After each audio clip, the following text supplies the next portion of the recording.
was up in smoke and yours was all about the past, and all you carried on your back, it was so heavy until you met me.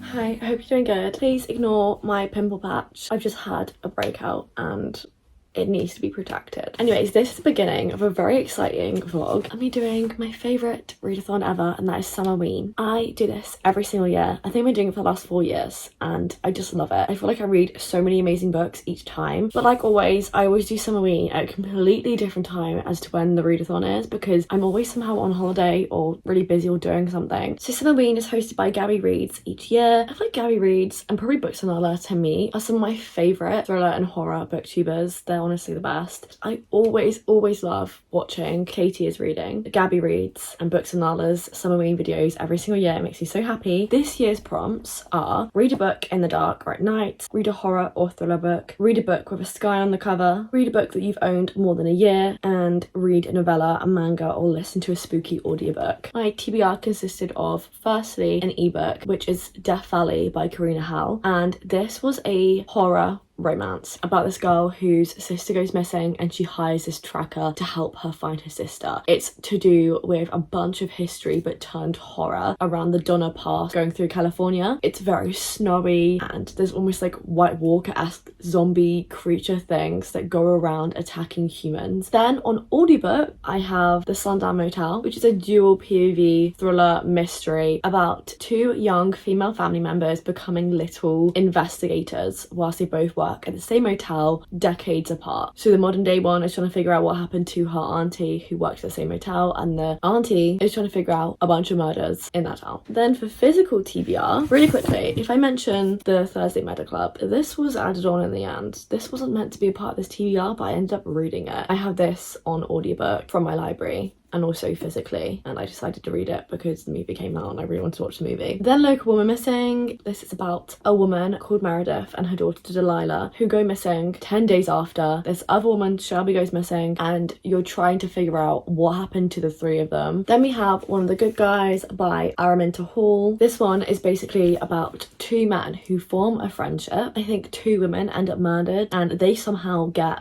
roped into this investigation. They end up realizing that they don't actually know each other as much as they thought, and so I'm assuming one of them is the murderer and you can try and figure out which one it is. Then A History of Wild Places. This is basically about two people that go missing. An author goes missing 5 years later, this investigator goes after them, and then he goes missing. Then 2 years later, Theo, Calla and B end up discovering his truck and trying to figure out what happened to the both of them, because they live in like a cult-esque pastoral like camp. They've been told that it's been 10 years since anyone has come into their place, so they're like, how has someone gone missing here 2 years ago? Then we had The Push, which I took off the sleeve because it's actually quite traumatizingly disgusting. I got it from a charity shop, and all of these from charity shops, but this one was like drawn on by a kid and it had things stuck to it and like it was just not cute. Anyways, this is basically about what it means to have generational trauma as a mother and also societal pressures on becoming a mother. It's meant to be a thriller horror. Yeah, so those are the books on my TBR and I'm very excited for you to see this vlog. So I will see you very soon.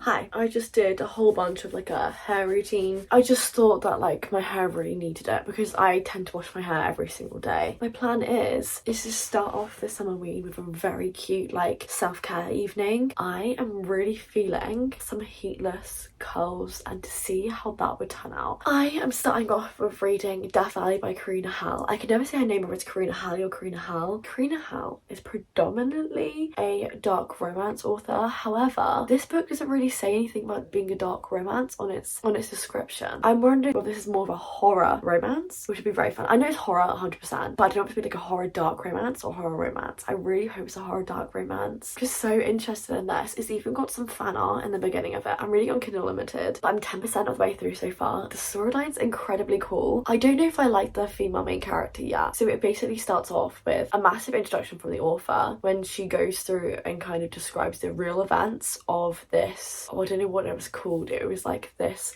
cut through in America, and essentially a bunch of people moving from one place in America to another, they were told to use this path, and this path was basically seen as a shortcut, and this guy basically said it's a really good shortcut because his business was on the route, and it wasn't actually a good shortcut. They all go out there and like imagine like there's so many families are doing this massive walk and they all end up dying from like frostbite or starvation, stranded there when they couldn't move across I think the lake. It just sounds horrifying and crazy, and apparently all turned to cannibals, and that is like the real story apparently. And then this book, it then begins off in the prologue basically following that same storyline, except instead of, I don't know, them being I guess normal after cannibalism, they actually turn into monsters, almost like White Walkers from Game of Thrones. They have this like white mist go over their eyes and they just get hungry. Our main character is an ex-FBI, loses her sister. Her sister goes hiking, I think in the same woods that all these people got lost and were stranded and like turned into like White Walkers, right?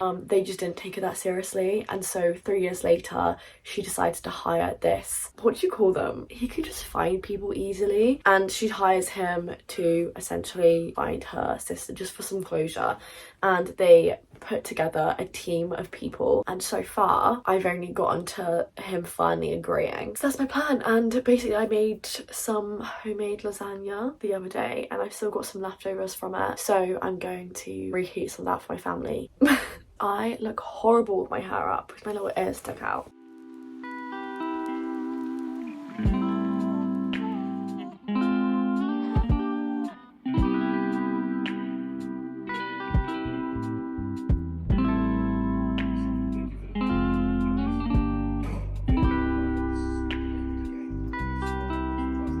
Seriously hoping it's not glitter or fart spray. Well, that is actually why I stopped giving fan mail.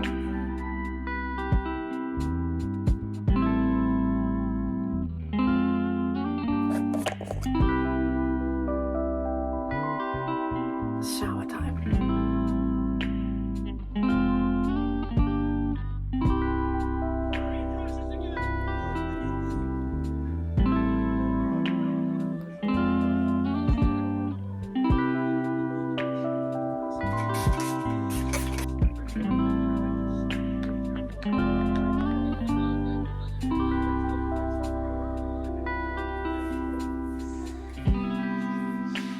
Okay, so I'm currently 22% of the way through Death Valley and I'm really enjoying it. It's very different to any Karina book that I've read before because I still need to figure out, I still need to look on Goodreads properly whether or not it's a dark romance or not, because it's not giving those vibes. I don't think it is. But what I do enjoy is it's still got Karina writing, so she knows how to write a good man. The two main people are called Jensen. He's the like investigator guy. I don't know what they're called. He is like really gruff and he doesn't trust her at all. Like he's like attracted to her but he doesn't trust her, and so he's kind of a little bit mean to her but like also really protective. We've had some really cute moments where he's taught her how to ride a horse because she's got to get on a horse to be able to find her sister like in the mountains and stuff. She's interesting. She's really headstrong in a non-annoying way, and I mean that in a sense that sometimes authors will do it so much that they're trying to be like, oh my god, she's so incredibly headstrong. They go the complete opposite direction where it's like they're trying so hard to make them like a strong powerful woman that like it's not a realistic strong powerful woman. Strong powerful women don't have to be like fit into a certain like archetype. They can be normal people and still be strong and powerful, and I feel like she's going the normal people route, which I really like. How she's convinced him to help her out is she's offered him like 100 grand or something like that, like something crazy. It just feels like everyone's hiding secrets. Like he's definitely hiding secrets and he's scared of the wood, which is why he's brought together all of his employees to like help him out on this like mission, because he saw something the last time that he went in the woods that has terrified him, him and made him and his friend Eli think that they might not survive this mission. Downstairs, as I was reading it, I was with my brother and sister, like the lights were on and my cats ran about, so I was like, I'm not really that scared.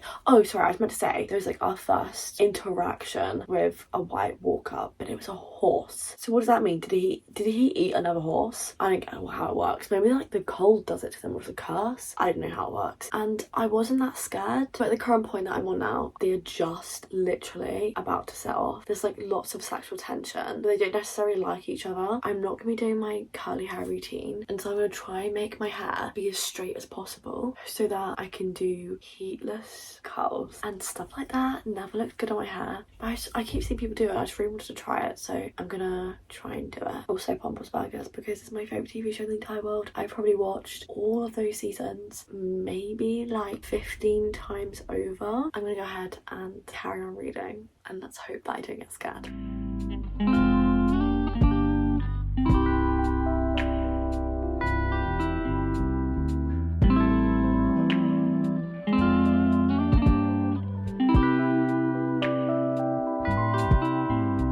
Okay, I actually have no idea how to feel about these curls. Like, in some angles they look cool, in some they don't. I feel like this looks like I've really like put so much volume into my hair. It's looking very 1940s, and I feel like because the length of my hair, I might just go to a coffee shop and have like a little drink, a little read. And I don't really know if I like my outfit today. I was about to put a cardigan with it, but I feel like I'm gonna be way too hot in this cardigan, so I might just strut about in just the outfit that I'm wearing underneath. What happens if I lose my way with the compass and a map I made, looking for my shadow in the dark? What happens if I look for you with the compass and my tennis shoes and find you holding someone else's heart?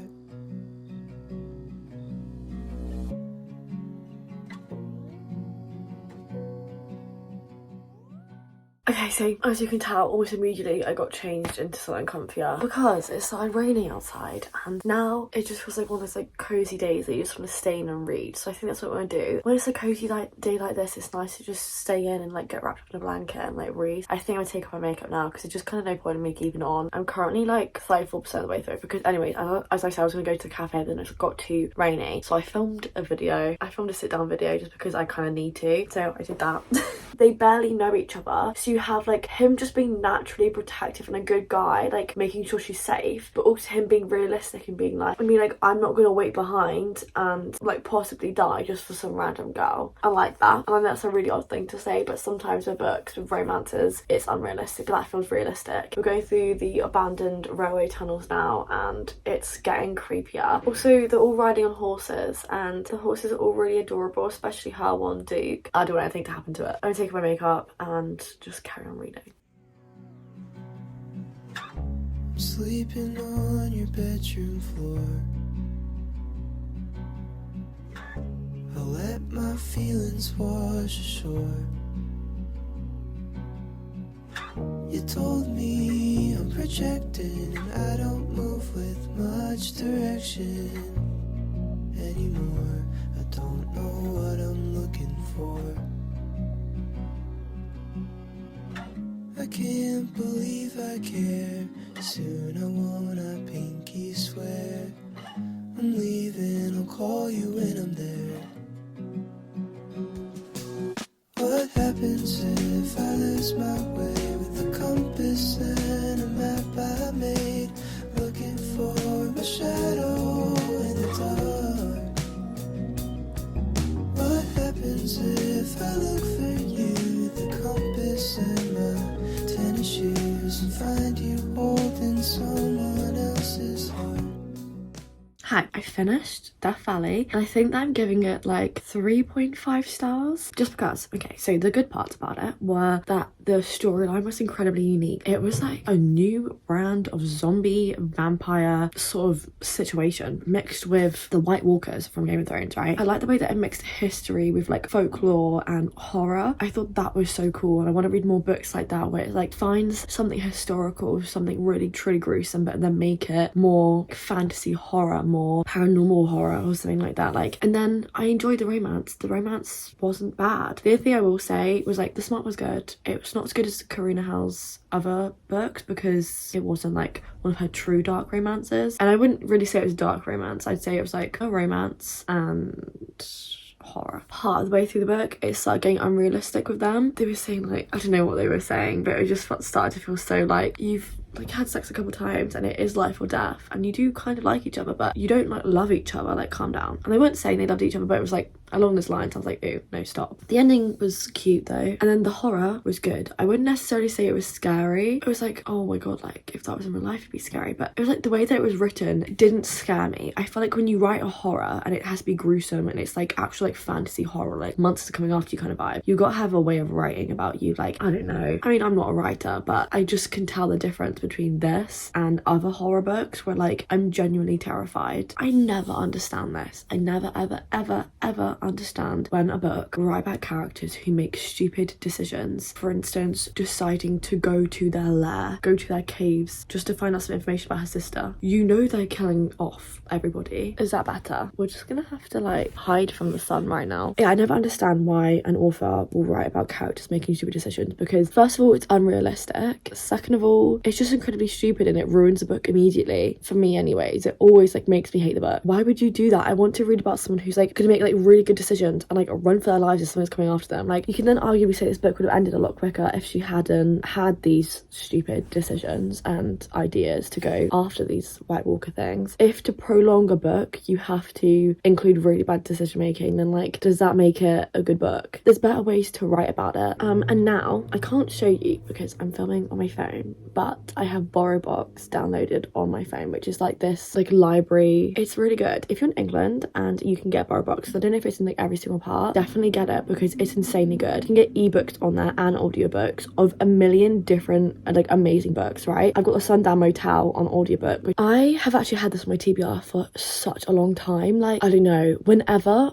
Books and Lala or maybe Gabby reads or somebody like that, maybe even Alexander Rosalind, whenever one of them read it for the first time is when I added it to my TBR. I remember someone saying it's like the best book ever. I'm so excited to start reading it. I think I'm gonna go for a little walk and just listen to it whilst I'm gonna walk. And then tonight I'm going to watch I Know What You Did Last Summer. I'm so excited to watch it. I loved the original movie. I'm not joking, but Sarah Michelle Gellar is one of my favourite actresses. She's so incredibly sweet and adorable. She's in all the best things, like Scooby-Doo, the best thing in the entire world. I Know What You Did Last Summer, the best thing. Buffy the Vampire Slayer, the best thing. I just can't wait. I'm gonna get my little snacks together. I'm gonna get a Tango Ice Blast immediately. The biggest Tango Ice Blast you've ever seen in your entire life. I'm gonna get that there. So I get up and I get dressed, playing Pokemon on my old 3DS. Okay, this lighting is like disgusting, but we're going to go watch I Know What You Did Last Summer. It's like incredibly nostalgic and I'm so excited to go watch it. Beyond excited. We've got so many snacks we can bring with us. Dandy salad, except it's just basically popcorn, nuts, sweets, chocolates, marshmallows. Like, it's a bunch of stuff that I like basically. I'm going with my sister. It's gonna be so fun. And it's at night time as well, so we're gonna be absolutely terrified for sure.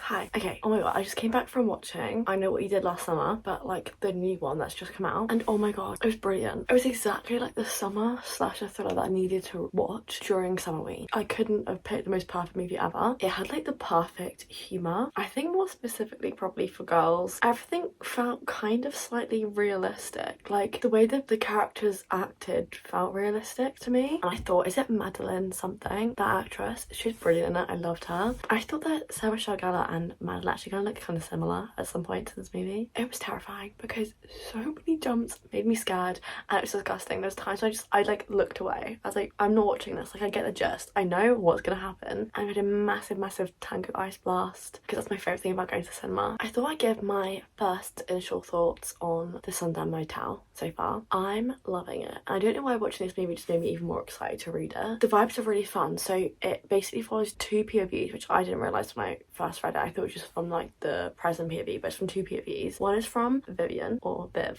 from, oh my god, was it the 80s? I think it was the 80s, from the 80s, when she kind of like runs away from home, like picks New York randomly to go live, but then doesn't really make it that far and just decides to stay in this one place called Fells, I can't remember. She just stops by a motel and the woman's like, if you work here just for the tonight, then you don't have to pay to stay here. And she's like, okay, sure, like I'll do that. And then she just kind of didn't leave, just kept working there. All of a sudden, like really spooky things start happening, like all the lights turn off at once and all the doors open and she can hear people telling her to run. I wasn't scared when I was reading it, but like now that I'm talking about it, I'm actually getting scared. The way it's described is giving all like the 80s vibe. Like then the present POV is from this girl who I really can't remember her name, but she's basically Vivian's niece. Basically Vivian's niece has been obsessed with what happened to her aunt because her aunt went missing back when Vivian was obviously like younger. Like, while she was working as a night clerk at this motel, her niece is obviously obsessed and decides to go and get the job as the night clerk, same as her Aunt Vivian, to try and figure out what happened to her. But it's nice because we've got a good buffer of a friendship forming between the niece and this random girl that she's like randomly met, and they're like living together. And I like their friendship, it's really sweet at the moment, and I like that we've got something that feels a bit more normal. I don't like when horror books are just so dark and have all these things happening. Like I like that we have a buffer. And so far I really like the writing. Obviously I'm listening to it as an audiobook, so I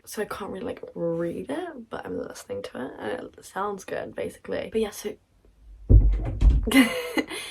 so those are my updates so far for the book. I'm literally only 2 hours into it, but I will let you know my thoughts. Why are your fingers in your ear? I'll let you know my thoughts very soon. Hi. Okay, so I'm currently about to go out to celebrate my friend graduating, and it's a really sunny day, so I'm really sweating. You can't even see, but it's like blue skies right now. It's like evening time. It's almost 8:30. I'm having a bit of a breeze. And I finished today the Sundown Motel by St. James, and 5 stars. Literally 5 stars. This was brilliant. And I feel like sometimes you're really drawn out of a story when you're listening to an audiobook, but this was fine. Like I didn't feel like I was missing out on the storyline or zoning out at any point in this. I was like addicted to it. I just adored it. Okay, so obviously as I said, it's dual POVs, okay? I love the storyline from Viv. I love that she's working so hard just to find everything out. And I love like how it spoke a lot on like female violence and how it does feel like it affects all of us, because it can be anybody. It can be any one of us, any one of our friends. Just the way she was seeing similarities between the girls that were being murdered and herself, or just feeling like she has like these connections to them. It was just really sad, and I thought that like it was really well done. Like, this is everything that every girl goes through, because we have these obsessions with it when it's like not healthy. It's like we obsess over what could happen to us. And then the current POV of Carly, when she was looking into what happened to her aunt, I thought it was so sweet, the similarities between the both of them. And I loved all of the mystery aspect of it. Like it wasn't like shocking mystery, but it was done so well where no one was making any stupid ideas. Everything was just done so perfect and I was entertained the entire time. I also loved Nick, the guy who was helping out Carly. He was like 29 and he was big, tall, broad-shouldered, bright blue eyes, dark hair, and he was amazing. He was extremely protective. He was a broken baby. He went through some trauma when he was younger and he healed from it, and he's just so amazing. And she was 20, and guys, there's a romance. It's like not proper romance, but honestly I would arguably say I'm more excited over their romance than I was in the actual Death Valley romance. I just had so much fun with it, and I feel like it went by so quick. Like I almost wish I could like keep reading it. I'm thinking of watching Coraline at some point. That's a big must. Maybe rewatching Cruel Summer, because that's my favorite TV show ever. I rewatch that every summer. I think last time I rewatched it twice because I showed my mum and then my nan, which by the way, the Sundown Motel, I feel like you'd really like it if you loved a good girl's guide to murder, but also if you love Pretty Little Liars-ish. I think those were some good comparisons that I was thinking of in my head. But yeah, I'm gonna see you when I got more book updates, but you'll probably see me drunk tonight. I'm not sure.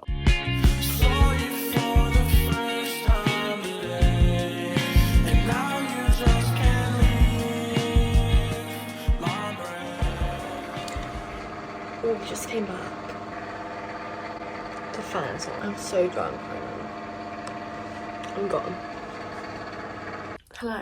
I look really ugly with my hair up actually, I'm not gonna be doing that. I feel really sick and I didn't even drink that much. I had a glass of wine, half a bowl, and a double gin and tonic, which probably sounds like a lot, but like not to compare to how much I drink at uni on a night out. And so like I don't feel like hungover or like really drunk still. I just feel extremely sick and I don't know why. I feel like it's probably because I haven't gone out drinking for a while. Oh my god, have I told you the story about the cookies? I haven't. Those beautiful gorgeous cookies that I showed you, for like the graham cracker part of it, it's basically like marshmallow put into a cookie dough with graham crackers in, but like we don't have that in England, or at least I couldn't find it. So I just had this little biscuit, right? And I was looking in Sainsbury's and there's a free from one which was dairy free and gluten free, and there was one above, the shea one. I was looking at the one below, they're both the same price until I saw that if you had a nectar point then you could get the top one for free. Oh my god, then you can get the shea one for like cheaper, so I was like, okay, I'll get that. And obviously I just assumed for some reason that that would be dairy free because the other one was saying it was dairy free, and it wasn't. It has milk powder in, and I was like, okay, like I always gaslight myself with this stuff, like because I really wanted it, and I'm so insanely strict. I don't touch anything with gluten or dairy in ever. It's never like, oh, I'll just have like a piece of like cheese pizza or whatever. Like I just don't touch it at all. Like I'll always say no. I think just because like I'd spent so long making these cookies, it looked so good. I was so excited. Something I was looking forward to like the entire time that I was planning Summerween. I planned to make these cookies, and then I looked at the ingredients. I was so upset, so I said, okay, I'll just have like one or two. I ate them, and like now I just feel horrible and like bloated and in pain, and I just feel sick. Like I literally felt sick after eating it. Like I just need to stop talking. I'm thinking of reading this first today, just because it's a book that I saw books in the Lala read ages ago. I'm actually too tired to keep talking. I'm just gonna shut up now. Goodbye.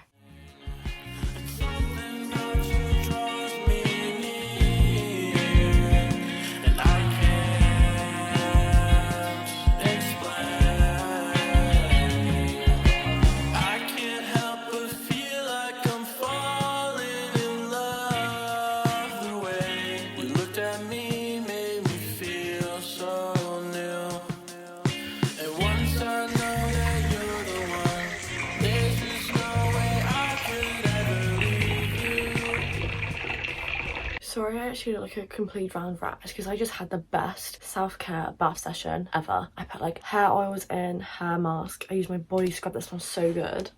Like I love that you can still smell the body scrub like even though I use shower gel and moisturizer on top of it. Like it's so good. It's this like Tree Hut Ocean Glow one. It just smells like the beach.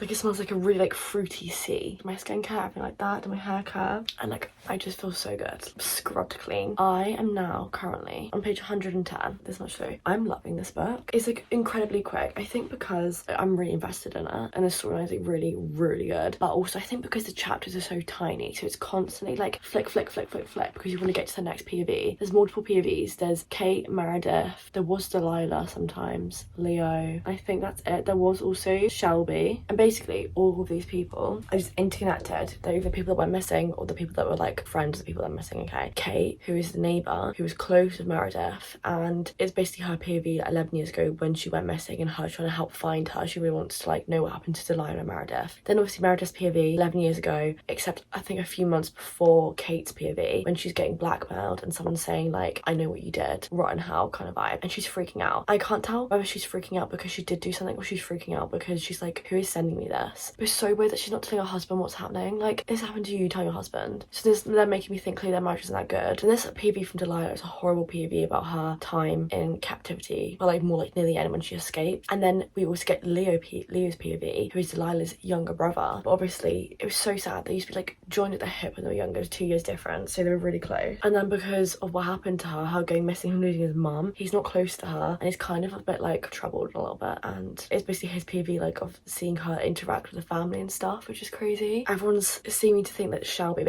went missing I think 10 days before Meredith went missing, and Shelby was the one that was cheating on her husband. Have I told you about this? I don't know. I think I told my sister. Shelby was cheating on her husband and he was also cheating on her. Shelby went to go on like a run to go see the guy that she was hooking up with, and then she gets kidnapped just like that, and that's it. That's all we get from her so far. And then obviously 10 days later Meredith and daughter just vanished as well. I'm starting to think whether or not Meredith's husband Josh was sleeping with Shelby, because Shelby says something like, I don't know what he tells his wife. And then I was thinking, well, maybe he doesn't have to because Meredith works nights. And I was like, oh my god, that's just, I really like fingers crossed hope that like he wasn't sleeping with her, because like then that's just gonna make me upset, because they just seem like really happy families. But like obviously you can't trust it because it's a thriller, but I just really hope that's like not the case. It would be so sad if so. I'm just like so interested to see how they're all gonna interconnect. But right now like I'm fully invested and I just feel so bad for little baby Delilah and everything she went through. Like I want more from her. I want another POV from her, but we're not getting that yet. We've only had one from her, and it's a good chunk of her like time in captivity. The whole vibe is that Meredith and her daughter Delilah were split up and they were kidnapped. So apparently, I think you find Meredith's body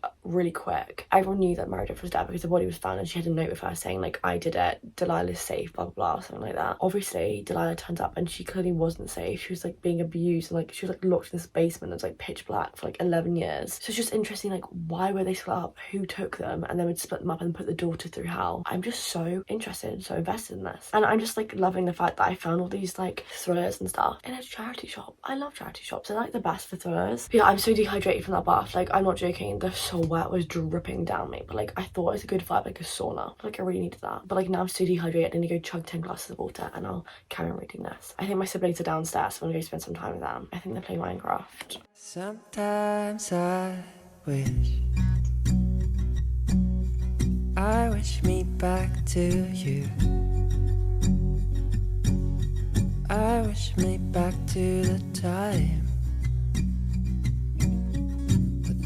when life was good. I wish me back to those moments at the beach. We didn't think about sunscreen. Now you don't think about me. Sometimes I wish me back to you. Sometimes You look really dodgy coming up here with like ships of apples in my voice. Right, let's quick go home and then we can come back. Hi, okay. A really quick update is we went on a walk. I'm not even joking. Near me, there's an orchard where you can go and grab apples. So as I said to my sister, I was like, we need to grab a bunch and I'm gonna make us apple crumble. I had 4 big apples in my pockets and she had 2 in hers, and it was such a lovely walk. Like the sun was shining. Can you finish with my book? I've actually got like 40 pages left, so I'll be finished next night. And then I think I'm gonna start A History of Wild Places. That book is just calling to me more than the others, so.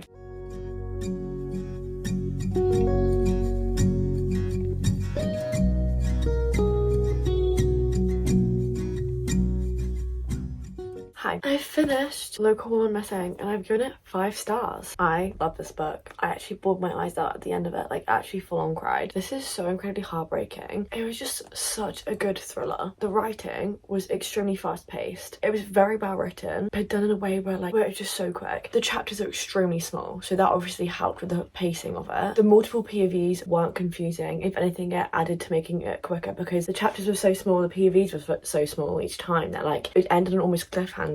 I thought that reading from the son's point of view, Leo, to see how Delilah's doing was so well done, because it makes it even more heartbreaking because you see his side of things, you also see the dad's side of things through his eyes, and you also see Delilah's side of things through his eyes. It was so good. And then Meredith, obviously love Meredith. It was so good reading about her. Another amazing thing that made this so quick and so entertaining was the amount of hints that the author would drop. It's not really like outlandish, crazy, stupid hints that they drop and then that's not true, and then you move on to the next one and that's not true. It's not like that. It was like things that I was actually fully being misled to believe this, and I'd be like, wait, oh my god, like that's not true anymore. I feel like I'm constantly thinking of a million different ideas, which I feel like I haven't done in a long time with a thriller, where I constantly am thinking, wait, is it this, is it that, is it this? The only thing I will say that was slightly annoying was when like everything's kind of revealed-ish, I felt trapped because I feel like Meredith wasn't really making any good decisions, and any decisions that I would have been making, then I felt trapped because it's like, you can't get out of this, you're like watching her do it. Although I don't mind when a thriller or mystery has like long descriptive writing, as long as it's not like long descriptive writing for no reason. Like I need it to be like beautiful writing that means something and I'm still really engaged in it, not like long exhaustive descriptive writing that goes nowhere and makes me bored.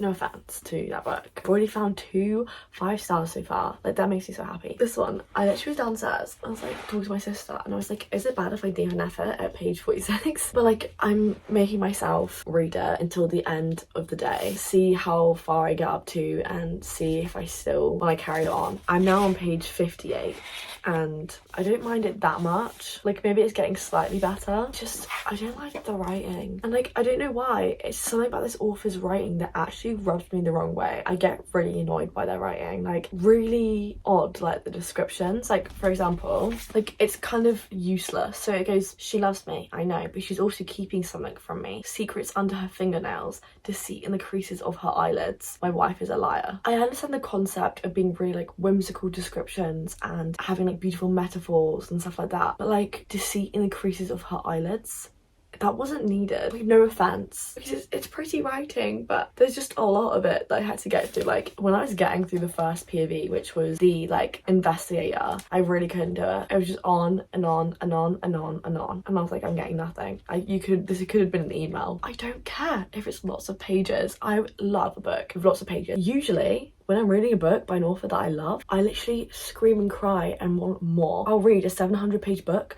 by my favourite author and be like, I could have done with another 700 pages of that. Like, I need more. So it's not like the length, it's not like descriptive writing, because I love descriptive writing. It's just this author's writing that I just don't like, sadly, and I feel really bad. I haven't even told you what this is about, have I? I'm really sorry. This is basically about an author who writes really creepy children's books, and then she got like cancelled and everyone's having a massive go at her for writing creepy children's books. So then she went missing. She got in her car and then never came back, and no one knew where she went. It's been 5 years. Her family hired this guy, I don't know what his name is, Travis, and he's hired to go and try and find her because he has this ability where he can hold an object of something and be able to see the lives of that people. So if he touches a house, there were all the people that have lived there. If he touches like someone's, I don't know, necklace, he can see their life. And so he goes to where her car was last found, carries her little pendant from her necklace, and follows her to this pastoral camp, farmland, village situation. It's basically like a cult, right? He goes there and then goes missing. Like, he comes across it, he sees the guy like kind of standing guard, and then goes missing. And then it follows 3 POVs of Theo, Keller and B have all lived on the pastoral camp their entire lives. They were born there, right? Theo is married to Keller and B is Keller's sister. Whenever I read from a male author or a male POV, it's always things like talking about the women's looks in like odd ways, talk about women cheating. For some reason they like to see women cheat on them, I don't know why, because I thought it was a male author until I searched and it's actually a woman, because he literally goes, she's pretty in this light, younger seeming than her true age. Why do men have an obsession with older women looking younger than their age? It is the weirdest thing. And now I'm reading in this and she's a woman. I just don't understand this obsession with like older women, e.g. 30s or 40s, and being like really like obsessed when one of them looks young. I don't understand, first of all, why it's better when women look younger. I just want to keep talking about it. It's something I keep reading recently, and I'm actually being dramatic. I read it in here and then I've read it in Nicholas Sparks' book, and I'm just sick of it. I really don't like reading about it. She's pretty in this light, younger seeming than her true age. She's probably like 28. Like, I just don't get it. So she looks prettier when she's sleeping with sunlight on her face. Thanks. Imagine like lying next to your husband who you love and he's like, you look prettier in this light and you look younger. What is the point in commenting on your age and your beauty? Like, it just annoys me. On a lighter note, it kind of got a little bit more interesting because I think they live closer to the border. Now Theo, obviously Keller's husband, is working at the like little guard house, right, to make sure the border like isn't being infiltrated by people from outside. They said when they were younger, there's this little sunroom that they had where the people that would come into the pastoral camp would be isolated for however many days, like months, days, weeks, whatever, until they can then be brought into camp. The guy that went missing, Travis, he came across someone in the guard house. Okay, so he would have seen somebody who then would have had to have isolated him. And now this girl B, right, she's blind and she's getting like, she's got like a sixth sense, and then she got like a presence of somebody being in this room 2 years ago when she was told the last person that got isolated here was from 10 years ago. Now she's trying to figure out what happened, and obviously my first thought is, was Theo the one to find him? Because he works the night shift on like the guard house. But also they keep saying that there's a disease outside of their like land, right, and it's like a really horrible pox, and it gets to the point where it's like they don't even go outside in the rain because they're convinced that the rain somehow contains this pox and gives it to them, and so they always run inside when the rain comes, and then they're never allowed to leave because otherwise they'll get it. So obviously they've been brainwashed to think that, but now I'm wondering, like, in the 2 years, could that have happened? Could it be like a sci-fi situation where it's like this thing does wipe out outside? So B is really curious about escaping, Theo is really curious about escaping, Kella's not, but it looks really cute. Like, that's so cute. Makes me not want to get rid of it if I don't like it, but someone else will hopefully like this book more than me, and then I can give it to Word of Books and they can give it to some beautiful person who will adore it. Okay, I'm gonna go ahead and read it. Wish me luck.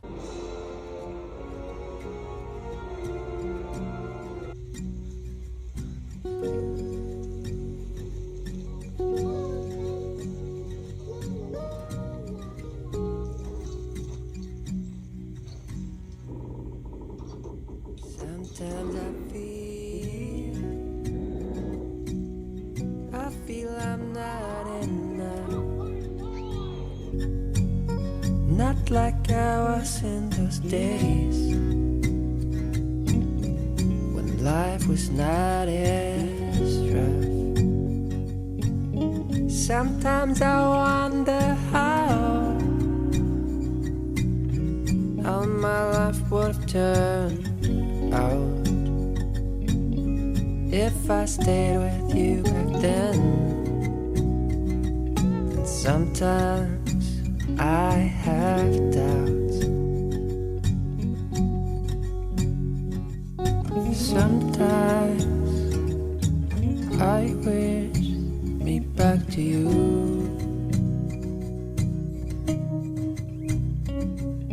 Sometimes I wish me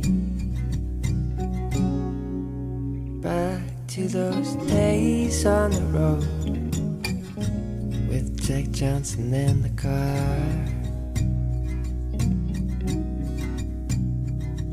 The future untold, we didn't care about tomorrow.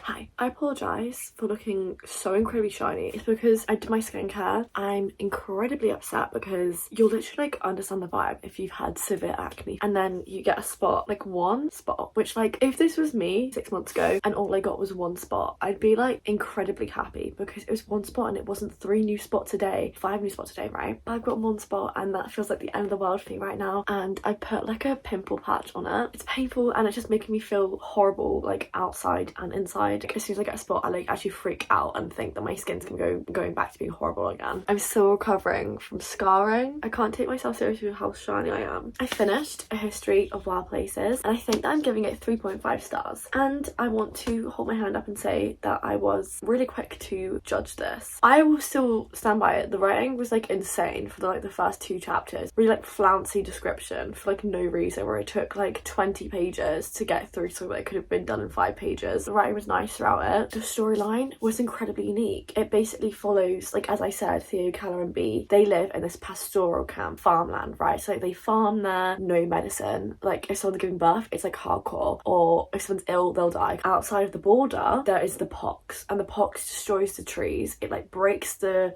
trunks open, the sac oozes out. If you go out there, you'll end up bleeding black blood. You'll die of the pox, basically. Your veins will turn black, everything like that. It's really creepy. There's this one guy called Levi who like is like the leader of the camp. Theo, for a year now, has been venturing outside of pastoral camp, past the borders, past the trees, one like stone at a time for a year. He goes further and further and further until one day he goes further enough that he sees this truck and he's like, oh my god, like this is kind of new. It's not been there for a long time, because Levi, the leader of the camp, has said that no one's been by the camp for 10 years. He looks inside, he finds a photo of this woman, and on the back it says Maggie St. James. And then they all come to the conclusion that both Travis and Maggie have gone missing. Their last place they would have been was pastoral camp. They find out all these secrets, they uncover all these different things. It's fun, it's a good mystery. It was a really, really, really unique storyline. Like I was really interested in what was going on. I think the only reason why it wasn't like higher than 3.5 was because the writing felt kind of distant to me. I always feel struggle when I say stuff like this, when I critique a book for having distant writing, because I never really know how to put it into words, but it just feels like I'm reading about people where I'm not getting the full story. I'm not getting all their thoughts and feelings. things, even though I am. It's not as heartfelt, it's not as character based, and I always feel like that for me really hinders a read. So many sad things happened in here, but I didn't feel connected to it because everyone was kind of distant. I always find it in like the books that are trying really hard to kind of be well written and almost like poetic and have like deeper meanings, because then it's like they spend too much time on that and don't really focus on the characters. For me personally, that's always a big like screw up, because characters are why we read the book. Sometimes obviously the storylines and everything like that, but I always find that if I read a book with a bad storyline but amazing characters, I will love it so much more than a book with bad characters and an amazing storyline. Like when I finished I was like, oh, like that was a cool read, but like there was nothing else to it. Like the characters, like, okay, I didn't delve deep into them, and then like the mystery was like, it was never shocking, it was never like, oh my god, it was never like fast-paced thrilling, it was just like slowly uncovered,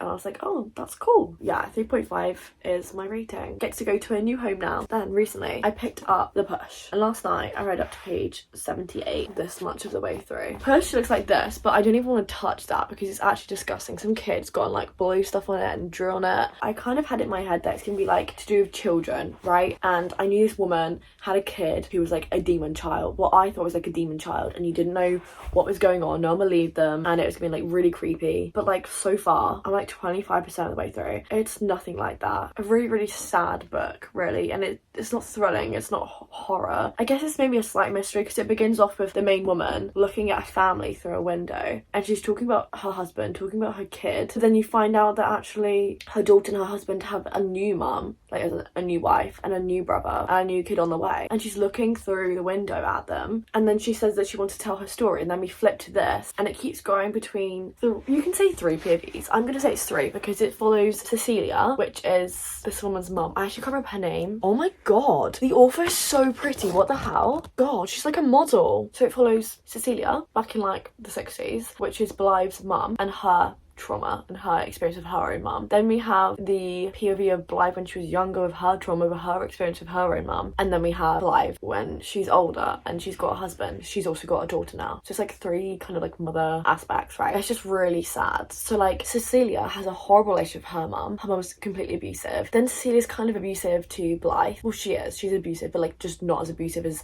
Cecilia's mum was. Blythe then having her kid and literally going through hell like mentally because of it. It's just really sad. And I think the main kind of idea is that trauma's kind of passed down, because the first thing that was said in this book was a quote. It's basically like this long quote where it talks about how we were basically inside our nans, right? So you know how like we came from our mum's eggs, and then our mum's eggs were already created when she was in her mum. Basically Blythe does not want this child. She didn't want the kid to begin with, but she did it because she thought that like her husband really wanted one. It was kind of the thing that everyone was kind of pressuring her to do, and so she went along with it, and now she's got it, and she has so many pressures to be like the perfect mum, and no one else is saying how difficult it is. Not only is she like actually suffering because she's not sleeping and her husband's not helping out at all, she's having to then like do all the housework whilst trying to write, and then also battling the whole vibe where she didn't even want this kid in the first place. It's completely ruined her life, and it won't stop crying, and she's going insane. And it's like, it's horrible reading about, because it's just like, this is like the reality for a lot of mums. But yeah,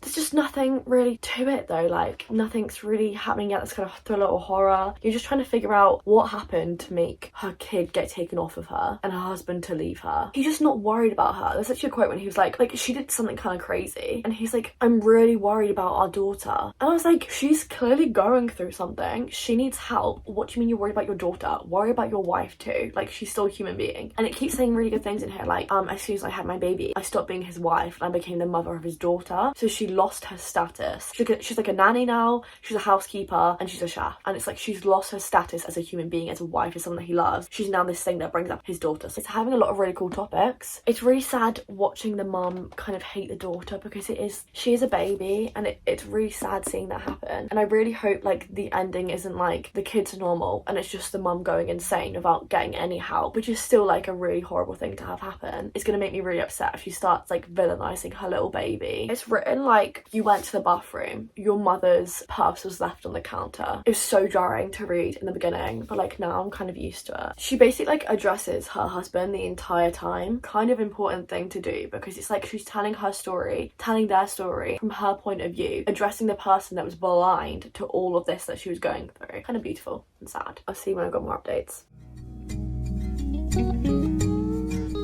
Sometimes I wish turn time back around, what could I have found?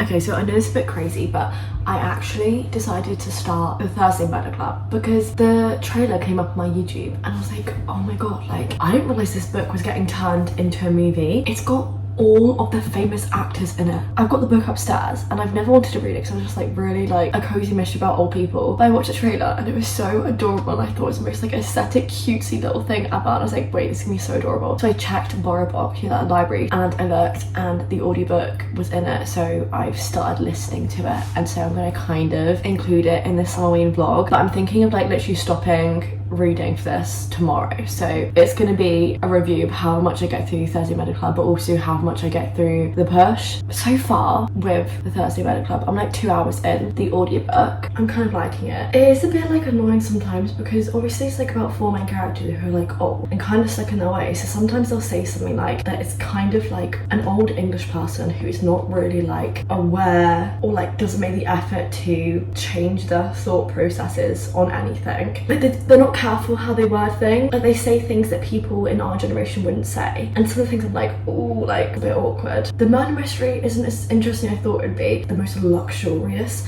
retirement home ever. I didn't realise this was a thing. Like that's insane. It's like luxury food, luxury, like imagine a massive luxury house, but like lots of different accommodations all around it, and like there's like communal areas, there's swimming pools, there's yoga sessions, there's Pilates, there's Zumba, there's a library, like there's so much for these people, and I'm just like, this is insane. Basically it's about these like 4 people who are insanely bored and started the Thursday Murder Club, where every Thursday they all get together and they look at an old murder case, they'll solve it. They're like little drama starters. Like every old person you know who is obsessed with drama, that is them. They adore it. They get all sneaky and like it's just so cute how they do things. Like I just read about where the 2 women, they go to the police station and they're like, oh my god, my bag was just stolen. Please can I speak to a female police officer? They're like, really? And she's like, I'm a nun, I have to. And I was like, this is just so cute, it's so funny. But like, she's not a nun, she made up because she's a little like drama starter and she wanted to go talk to a female police officer that she knew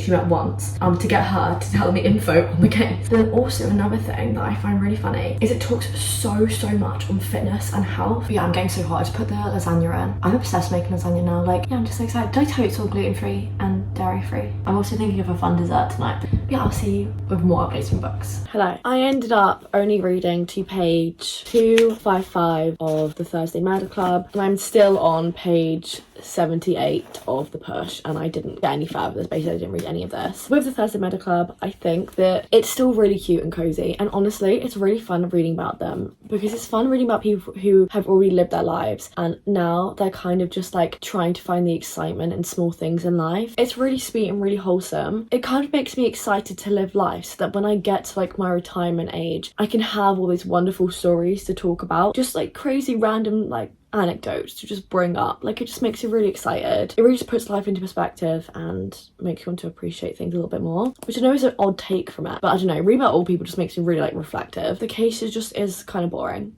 I'm more here for the people and like just how cute it is. I don't think I could read this without an audiobook because I feel like I just get so bored because it's going literally nowhere. Like the case is so boring. I don't know, I'm more here for the characters. They're just so adorable. I feel like I can see myself reading more of these books, and my library has all of the books in this series on audiobook, so I think I'm just gonna listen to them. But yeah, so that's my thoughts on that, and obviously the push, I literally have no other thoughts. But yeah, so I really hope that you enjoyed watching this vlog. I've had so much fun reading the books and filming it. I'm really upset that I didn't get to read this, but I'm still gonna read it this month. Like I'm basically probably gonna finish this tonight, read a bunch more of the push, and then when I'm done with these, move on to this one.